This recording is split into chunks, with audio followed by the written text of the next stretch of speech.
Hello guys, so today we will continue chapter 4 Enemy. Chapter 4 The Enemy, written by Pearl S. Buck, and we will continue from where we left in last video. She turned to the nursery and called Yumi. वो nursery की ओर मुड़ी और उन्होंने Yumi को आवाज़ दी। Nursery होता है जो बच्चों का प्ले रूम होता है जहाँ वो खेलते हैं। यूमी जो हैं उनकी मेड हैं, घर की नौकरानी। So she turn to the nursery and call Yumi. वो नर्सरी की ओर मुड़ी और उन्होंने यूमी को आवाज़ दी। But the children heard her voice, पर जो बच्चे थे उन्होंने उनकी आवाज़ सुन ली। And she had to go in for a moment, और उनको एक क्षण में या एक सेकंड में ही उधर जाना पड़ा। And smile at them and play with the baby boy, और वो बच्चे को देख के मुस्कुराई और उसके साथ उन्होंने कुछ देर खेला। नाउ नियरली 3 months ओल्ड, जो कि अब लगभग 3 महीने का था। Over the baby soft black hair she motion with her mouth Yumi come with me, और जो बच्चे के काले सॉफ्ट ब्लैक हेयर हैं उनके ऊपर से उन्होंने यूमी को धीरे से आवाज़ दी कि यूमी कम विद मी, कि यूमी मेरे साथ आओ। She motion with her mouth, उन्होंने अपने जो माउथ है उससे हल्का सी आवाज़ निकाली या फुसफुसाया उन्होंने विस्पर करते हुए। I will put the baby to bed, Yumi replied he is ready. अब जो यूमी है उनकी मेड, उसने रिप्लाई किया कि ये मैं इसे सुला देती हूँ बेड पे और ही इज़ रेडी, ये तैयार है। She went with Yumi into the bedroom, वो यूमी के साथ ही गई बेडरूम में, नेक्स्ट टू द नर्सरी। जो बच्चे का बेडरूम है वो नर्सरी के साथ में ही है, उसके अगला। And stood with the boy in her arms, और वो बच्चे को लिए खड़ी नहीं अपनी आर्म्स में, अपनी बाहों में। While Yumi spread the sleeping quilts on the floor, जबकि जो यूमी थी वो चादर बिछा रही थी नीचे फ्लोर पे। And let the baby between them, और उन्होंने बच्चे को सुला दिया उनके बीच में, जो चादर और जो ब्लैंकेट होता है उसके बीच में उन्होंने सुला दिया। तो ये जापानीज ट्रेडिशन है कि उनके यहाँ जो बेड्स होते हैं वो ज़मीन पे ही होते हैं, यानी गद्दों पे ही सोते हैं वो ज़मीन पे, क्योंकि वहाँ अर्थक्वेक्स वगैरह काफ़ी आते हैं। सो उनके घर में जो फर्नीचर्स होता है वो भी काफ़ी लाइट होता है, हल्का होता है। स्लाइडिंग डोर्स होते हैं उनके, अलमीरास के डोर्स भी स्लाइडिंग होते हैं। तो उन्होंने ज़मीन पे ही गद्दा जो बिछा हुआ था उस पर उसको सुला दिया बेबी को। The Hana let the way quickly and softly to the kitchen, अब हना ने उसको लीड किया जल्दी से किचन की तरफ। The 2 servants were frightened at what their master had just told them, अब जो 2 सर्वेंट्स थे, जो नौकर थे, वो काफ़ी डरे हुए थे। At what their master had just told them, कि उनके मालिक ने उन्हें जो अभी बताया था उससे। The old gardener was also a house servant, और जो बूढ़ा माली था, गार्डनर था जो, वो was also a house servant, जो कि घर का नौकर भी था। Pull the few hairs on his upper lips, उन्होंने जो अपर लिप के कुछ बाल होते हैं, जो मूंछों के बाल होते हैं, उसने कुछ उखाड़े उनमें से। The master ought not to heal the wound of this white man, he said bluntly to हना। ब्लंटली होता है डायरेक्ट ही कह देना किसी बात को। तो ought not मतलब नहीं चाहिए ऐसा, should not। The master ought not to heal the wound, अब उसने कहा, जो गार्डनर था उसने कहा कि मास्टर को या मालिक को इसको ठीक नहीं करना चाहिए, इसका इलाज नहीं करना चाहिए। heal the wound of the white man, ये जो वाइट मैन है या ये जो वाइट आदमी है, इसका इलाज नहीं करना चाहिए मालिक को। ही said bluntly to हना, उसने ये सीधा ही कह दिया हना से। The white man ought to die, जो वाइट मैन है उसे मर जाना चाहिए। फर्स्ट ही वॉज शॉट, पहली बात तो ये है कि उसे गोली लगी है। Then the sea caught him, और उसके बाद इसको सी ने पकड़ लिया। And bounded him with his rocks, और अपनी जो चट्टानें होती हैं सी की, उससे इसको घायल कर दिया। If the master heals what the gun did and what the sea did, they will take revenge on us, अब अगर मास्टर ने इसको ठीक किया, जो कि इसको इसने हानि पहुंचाई है, एक तो इसको गन ने और दूसरा सी ने, तो वो हमसे रिवेंज लेंगे। तो ये जो इनका नौकर है, ओल्ड गार्डन है, वो काफ़ी सुपरटिशियस है, यानी अंधविश्वासी है। तो वो कह रहा है कि इसे मर जाना चाहिए जो वाइट मैन है, क्योंकि एक तो इसको गोली लगी है और दूसरा ये सी में गिर गया था या समुद्र में गिर गया था, जहाँ पे चट्टानों ने भी इसको घायल कर दिया है। तो जो गन ने काम किया है और जो सी ने किया है, यानी अब अपनी चट्टानों से इसको मारने का, अगर हमारे जो मालिक हैं वो इसको ठीक करेंगे, तो जो गन और जो सी है, यानी जो समुद्र है, वो हमसे बदला लेंगे इस बात का। I will tell him what to you say, Hana replied कॉर्टेसली होता है पोलाइटली। तो हना ने बिल्कुल पोलाइटली या आराम से उसे रिप्लाई किया कि मैं उन्हें बता दूंगी, या जो मालिक हैं आपके उनको वो बता दूंगी जो भी आपने कहा है। But she herself was also frightened, और वो खुद भी डरी हुई थी। Although she was not superstitious, हालांकि वो अंधविश्वासी नहीं थी, as the old man was, जैसे कि वो ओल्ड मैन था।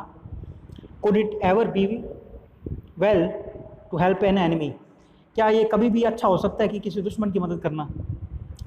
तो वो कह रहे हैं कि किसी दुश्मन की मदद करना क्या कभी भी अच्छा हो सकता है? Nevertheless she told Yumi to fetch the hot water and bring it to the room where the white man was.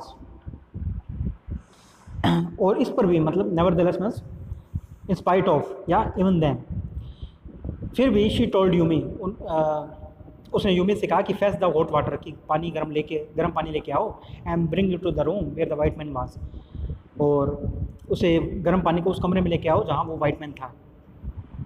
She went ahead and slit back the partitions, वो आगे गई और उन्होंने जो पार्टीशन था यानी कि जो दरवाज़ा था उसे स्लिट किया। तो ये जैपनीज जो डोर्स हैं, स्लिट करने वाले डोर्स हैं ये।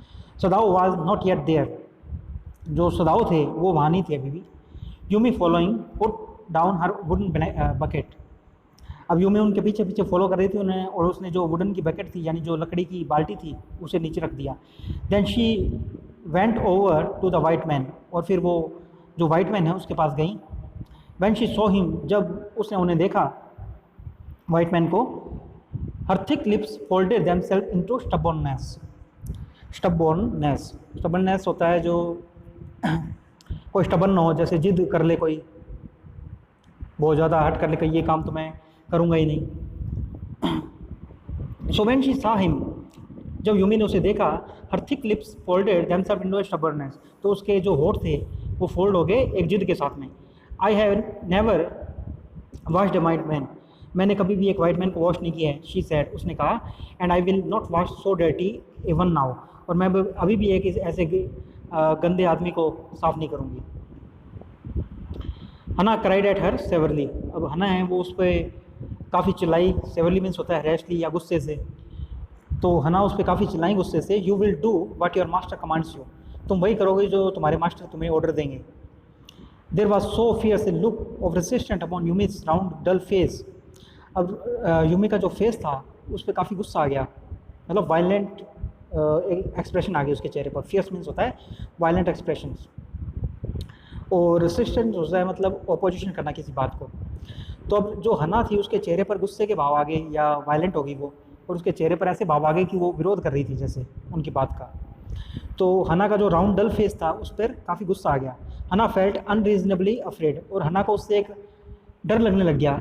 अनरीजनेबली जिसका कोई कारण ना हो, कोई रीज़न ना हो जिसका। तो जो हना है वो एक क्षण के लिए या एक सेकंड के लिए यूमी से डर गई उसका चेहरा देख के।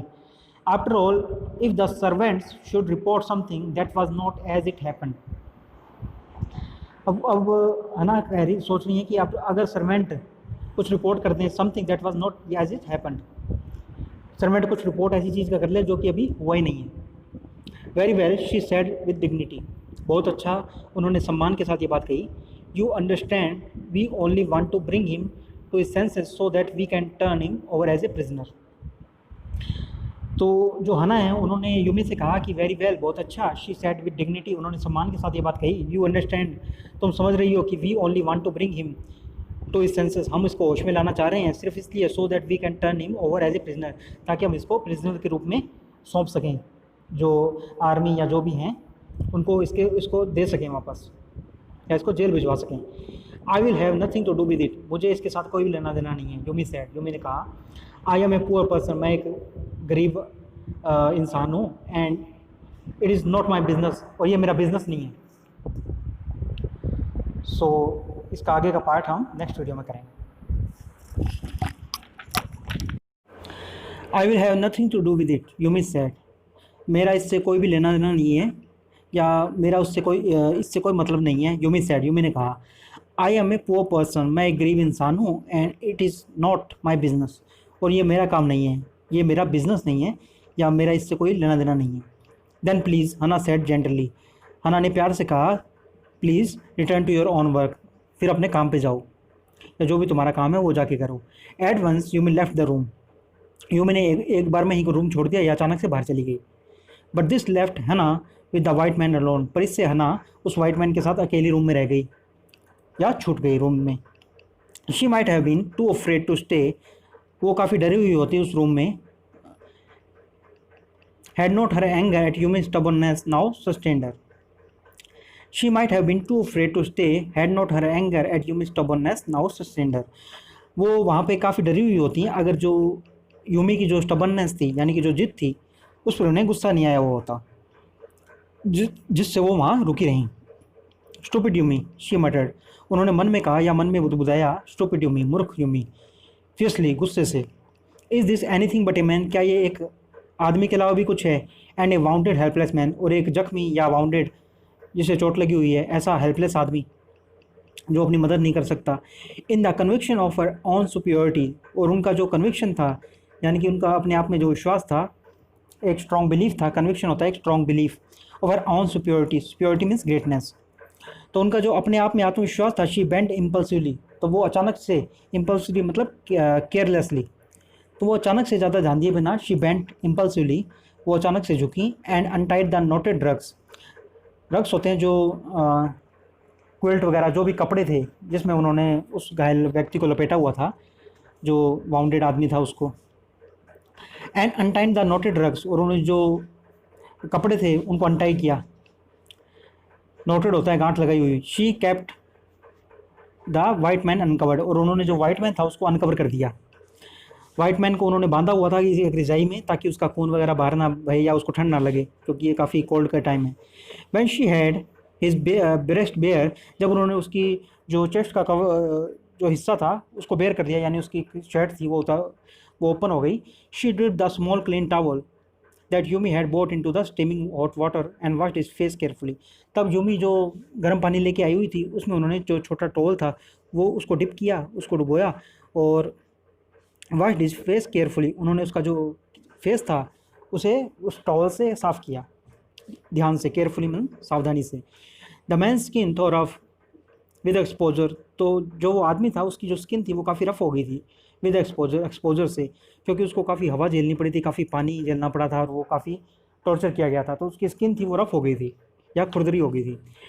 Was of a fine texture and must have been very blond when he was a child, पर ऐसा पता लगता था कि वो जब वो बच्चा रहा होगा तो उसका जो स्ट्रक्चर था, उसकी जो बॉडी स्ट्रक्चर थी, फेस स्ट्रक्चर था, वो काफ़ी फाइन था या अच्छा था। तो वो काफ़ी यूमी जो हना है उन्होंने सोचा कि ये काफ़ी ब्लॉन्ड था। जो ब्लॉन्ड होता है कि येलो जो बाल होते हैं गोल्डन कलर के, उन्हें ब्लॉन्ड कहते हैं कि वजह। तो जब ये बच्चा रहा होगा तब ये काफ़ी ब्लॉन्ड रहा होगा, या इसके बाल थे जो वो काफ़ी गोल्ड कलर के रहे होंगे। While she was thinking this thought with, जब वो ये सब सोच रही थी, तो not really liking the man, वो वास्तव में उस आदमी को पसंद नहीं कर रही थी। Better now then he was no longer child, क्योंकि वो अब ज़्यादा बच्चा नहीं था। वो जो ये सोच रही थी वो उसके बचपन के बारे में सोच रही थी। She kept on washing him until her upper body was quite clean, वो उसे सब तक साफ़ करती रही जब तक कि उसकी जो अपर बॉडी थी, यानी जो उसको बॉडी का अपर पार्ट था, वो साफ़ नहीं हो गया। But she dare not turn him over, पर उनमें उसे टर्न करने की या उसे पलटने की हिम्मत नहीं थी, क्योंकि वहाँ पे उसे बुलेट लगी हुई है, गोली लगी हुई है, तो वहाँ पे खून आता होगा। वेयर वाज सदाओ, सदाओ कहाँ थे। Now her anger was Ebbing, Ebbing होता है रिड्यूस हो जाना या कम हो जाना। Now her anger was Ebbing, तो उनका जो गुस्सा था वो कम हो रहा था। शी वाज एंक्शियस, वो बेचैन थी। अगेन एंड शी रोज, वो दोबारा बेचैन हो रही थी। और एंड शी रोज, और वो खड़ी हुई। Wiping her hands on the wrong towel, और जो गलत टॉवल था उससे उन्होंने अपने हाथ पहुँच लिए। देन लेट्स the man be chilled, she put the quilt over him. Lest होता है किसी बात से डर जाना, या तो वो डर गई कि इस जो आदमी है, घायल आदमी, इसको ठंड ना लग जाए, इसलिए उन्होंने she put the quilt over him, उन्होंने वापस उस पर वो रजाई या जो मोटी बेडशीट थी। क्विल्ट होता है कोई भी रजाई या फिर कोई ऐसा स्टफ़ जो कि काफ़ी मोटा हो, ब्लैंकेट की तरह, जिसे किसी भी रूप में यूज़ कर सकते हैं आप, बेडशीट के रूप में भी या किसी भी तरीके से। She put the quilt over him, उन्होंने जो बेडशीट या रजाई थी वो उसके ऊपर वापस डाल दिया, आदमी के ऊपर, ताकि उसे ठंड ना लग जाए, वो चिल्ड ना हो जाए। सदाओ शी कॉल्ड सॉफ्टली, उन्होंने बिल्कुल सॉफ्ट तरीके से कहा सदाओ, उन्होंने आवाज़ लगाई अपने हस्बैंड को। He had been about to come in when she called, वो वहाँ आ ही रहे थे जब उस हना ने उन्हें आवाज़ लगाई। His hand had been on the floor, उनके जो हाथ थे वो दरवाजे पर ही थे। And now he open it, और अब उन्होंने वो दरवाज़ा खोल दिया था। She saw that he had bought his surgeon's emergency bag, हना ने देखा उसने देखा that he had bought her surgeon emergency bag, कि वो अपना जो सर्जन का इमरजेंसी बैग होता है जिसमें सर्जरी से रिलेटेड इक्विपमेंट्स या टूल्स वगैरह होते हैं वो लेके आए हैं। एंड दैट ही वोर इज सर्जन्स कोट, और उन्होंने अपना जो सर्जन का कोट होता है वो भी पहन रखा है। Have you decided to operate she cried, उन्होंने क्राई करते हुए कहा या चिल्लाते हुए कहा कि तुमने ये डिसाइड कर लिया इसको ऑपरेट करने का, या इसका ऑपरेशन करने का तुमने डिसाइड कर लिया है। येस ही सेड शॉर्टली, उन्होंने अपनी छोटी में बात खत्म करते हुए कहा येस हाँ। He turn his back to her, उन्होंने अपनी पीठ कर लिया ना की तरफ।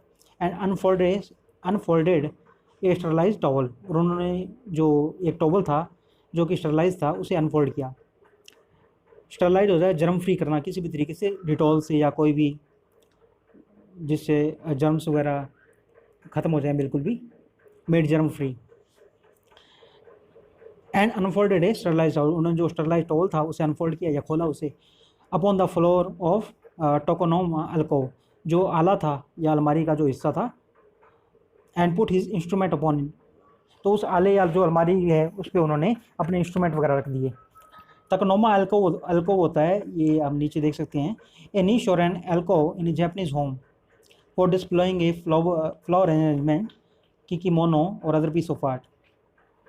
एल्कोव होता है कोई भी आला जो दीवार के अंदर एक छोटा सा बॉक्स बना होता है जिसमें कोई भी चीज़ आप रख सकते हैं या कोई भी चीज़। सो टकोनोमा एक जैपनीज़ वर्ड है जिसमें जैपनीज़ होम के अंदर ये बना होता है, जो फ्लावर पॉट्स वगैरह रखने के लिए होता है, फूलदान वगैरह, तो इसी टाइप से होता है। तो उस पर उन्होंने अपने जो सर्जिकल इंस्ट्रूमेंट्स थे वो रख दिए। First towels he said, towel लेके आओ उन्होंने कहा, उन्होंने हना से कहा था ये बात। शी वेंट ओबिडेंटली, वो आज्ञा मानते हुए, ओबिडेंटली होता है आज्ञा से। शी वेंट ओबिडेंटली, तो वो उन्होंने आदेश का पालन किया और ओबिडेंटली वो गई। बट हाउ एंक्शियस नाउ, पर वो कितनी बेचैन थी अब। To the linen shelves and took out the towels, जो लिनन शेल्फ्स थी, लिनन होता है जो फाइन क्वालिटी का कॉटन होता है या कपड़ा होता है जो काफ़ी अच्छी क्वालिटी का सूती कपड़ा होता है। लिनन शेल्फ्स जहाँ पे वो रखे हुए थे कपड़े जो सर्जरी में यूज होते होंगे। And took out the towels, उन्होंने वो टॉवल्स निकाले जो लिनन के थे। There ought also to be old pieces of matting so that the blood would not ruin the fine floor covering। उन्होंने सोचा कि उन्हें जो ओल्ड पीस है मैटिंग होती है, जो चटाई वगैरह के पुराने टुकड़े होते हैं, तो उसके पुराने जो मैट बनाने में यूज़ होते हैं उनका उसके टुकड़े भी मुझे ले जाने चाहिए, जिससे कि जो ब्लड बहे, खून जो निकलेगा उससे फ्लोर का जो कालीन वगैरह है, जो मैटिंग है, वो ख़राब ना हो। फ्लोर कवरिंग है जो अच्छी सी, जो फाइन क्वालिटी का फ्लोर लगा हुआ है, वो ख़राब ना हो। She went out to the back veranda, वो बैक वरांडा था वहाँ गई। Where the gardener kept strips of matting, जहाँ वो चटाई के टुकड़े रखता था जो गार्डनर था। With which to protect delicate shrubs और cold night and took an armful of them, जिससे कि वो जो छोटे छोटे पौधे थे वहाँ पे, जो कोई गमले रखे होंगे, तो जो पौधे थे, छोटे झाड़ियाँ थी, उनको जो ठंडी हवा से बचाने के लिए उसने उनकी एक बाड़ लगाई हुई थी। डेलिकेट श्रब, तो जो छोटे पौधे होते हैं उन्हें डेलिकेट श्रब्स कहते हैं। And took an armful on them, और उसने लगभग जितने भी हाथ में आ सके वो टुकड़े वो उन्होंने ले लिए, जो चटाई के टुकड़े थे फ्लोर पर बिछाने के लिए। But when she went back into the room, जब वो वापस कमरे में गई, she saw this was useless, कि ये सब बेकार था। The blood had already soaked through the packing in the man's wound and had ruined the mat under him. उन्होंने देखा कि जो ब्लड था वो जो उसकी पैकिंग की हुई थी, यानी कि जो रज़ाई वगैरह या जो भी लगाया था उसमें से अपने आप निकल चुका था, उसने तो उसका खून चूस ही लिया था और वो बाहर भी आ गया था। Man's wound and had ruined the mat under him, और उसके नीचे जो भी मैट था वो ख़राब कर चुका था ऑलरेडी, यानी कि जिसको बचाने के लिए वो लेके आई थी चटाई के टुकड़े, वो फर्स्ट तो वो ख़राब हो चुका था हिस्सा बिल्कुल पहले ही। ओ द मैट, शी क्राइड, तो वो चिल्लाई, ओ द मैट मीन्स ये जो हमारा कालीन है ये ख़राब हो गया है। Yes it is ruined, Sadao replied, Sadao ने रिप्लाई किया हाँ ये ख़राब हो गया है। एज तो ही डिड नॉट केयर, जैसे कि उन्हें कोई परवाह ना हो। Help me to turn him, he commanded her, उन्होंने उसे कमांड दी या आदेश दिया कि मेरी मदद करो इसे पलटने में। She obeyed him without a word. अब जो हना थी उन्होंने उसकी मदद की बिना एक भी शब्द कहे। And he began to wash the man's bag carefully, और उन्होंने जो उस आदमी की बैग थी उसको वॉश करना शुरू किया केयरफुली, ध्यान से बिल्कुल। Yumi would not wash him, she said. अब जो हना है उन्होंने कहा कि यूमी ने इसे साफ़ नहीं किया या यूमी इसे साफ़ नहीं करेगी। Did you wash him then, Sadao asked. तो सदाऊ ने पूछा कि क्या तुमने साफ़ किया था इसे। Not stopping for a moment इस स्विफ्ट कॉन्साइज मोमेंट्स, उनके जो हाथ थे वो तेज़ी से चल रहे थे, अपना काम कर रहे थे कॉन्साइज और शॉर्ट तरीके से। तो उनकी जो मोमेंट्स थी उनमें कोई भी स्टॉप नहीं हुआ या उन्होंने अपना काम बंद नहीं किया, उन्होंने अपना काम करते करते ही पूछा तो क्या तुमने इसे साफ़ किया था। यस शी सेड, उन्होंने कहा हाँ मैंने किया था। हना ने कहा हाँ मैंने किया था। He did not seem to hear her, Sadao ने उनकी कोई बात भी नहीं सुनी। He did not seem to hear her, उन्होंने उनसे सुना ही नहीं। Sadao asked not stopping for a moment but she was used to his absorption when he was at work. पर वो इस बात की यूज टू थी या इस बात की आदी थी, उन्हें जो सदाऊ का जो नेचर था ये, उससे वो अच्छी तरीके से वाकिफ़ थी। Use to his absorption when he was at, कि जब वो काम करते हैं तो वो काफ़ी तल्लीन काफ़ी उसमें एब्जॉर्व हो जाते हैं, यानी काफ़ी खो जाते हैं अपने काम में, टोटल अटेंशन हो जाते हैं। एब्जॉर्प्शन मीन्स टोटल अटेंशन उनकी। तो जो हना थी वो इस बात की आदी थी या उन्हें इस बात पे वो इस बात से यूज टू थी कि वो ऐसे ही हैं और वैसे ही काम करते हैं। She wondered for a moment if it matter to him, तो वो एक बार के लिए वो उन्होंने सोचा या उन्होंने आश्चर्य हुआ कि if it matter to him, क्या उन्हें इस बात से कोई फ़र्क भी पड़ता है। What was the body upon which he work so long, जिस बॉडी पर वो इतनी देर से काम कर रहे हैं। It was for the work he did so excellently, ये सिर्फ काम के लिए है जिस पर वो इतना अच्छे तरीके से काम करते हैं। तो जो हना है वो एक क्षण के लिए उन्होंने सोचा, एक सेकंड के लिए उन्होंने इस बात सोची कि जो सदाऊ हैं उनके लिए क्या ये बात मैटर भी करती है कि जो जिस बॉडी पर वो इतना खोए हुए काम करते हैं या इतनी जो सर्जरी करते हैं, जब वो इतनी मेहनत से काम करते हैं, जो अपना काम है वो इतना एक्सीलेंटली करते हैं, तो ये कोई मैटर भी करते हैं उनके लिए कि ये जो बॉडी है ये उनसे कोई उनके लिए कोई मैटर भी करती है। You will have to give the anaesthetic if he needs it, he said. अब सदाऊ ने हना से कहा है कि तुम्हें एनेस्थेटिक देना होगा इफ़ ही नीड्स इट, अगर इसको ज़रूरत पड़ेगी तो, ही सेड, उन्होंने कहा।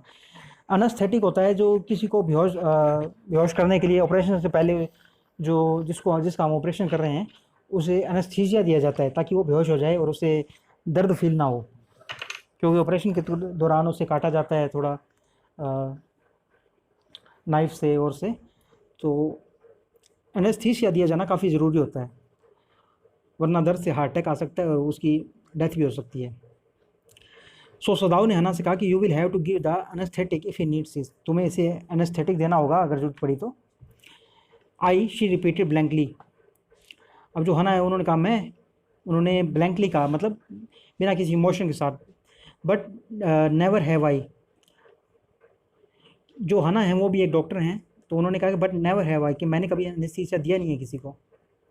It's easy enough, he said impatiently, तो उन्होंने बिना रेस्टलेसली या बिना भी किसी बात के इम्पेशेंटली उन्होंने कहा कि इट्स ईजी इनफ, कि ये बहुत आसान है। He was taking out the packing now, और वो जो उसकी पैकिंग थी वो खोल रहे थे। And the blood began to flow more quickly, और जो खून था वो अब तेज़ी से बहने लग गया था। तो सदाऊ ने हना से यहाँ पे कहा है कि उस जो वाउंडेड मैन है उसे एनेस्थीसिया देना होगा उसके ऑपरेशन से पहले। तो जो हना है उन्होंने कहा कि ये उन्होंने पहले कभी दिया नहीं है एनेस्थीसिया, क्योंकि एनेस्थीसिया की डोज अगर ज़्यादा हो जाए तो आदमी की डेथ भी हो सकती है, और एनेस्थीसिया दिया जाना काफ़ी ज़रूरी भी होता है ऑपरेशन से पहले, ताकि जो जिसका ऑपरेशन हो रहा है वो पेन फील ना करें। सो इससे आगे का पार्ट हम नेक्स्ट वीडियो में कंटिन्यू करेंगे।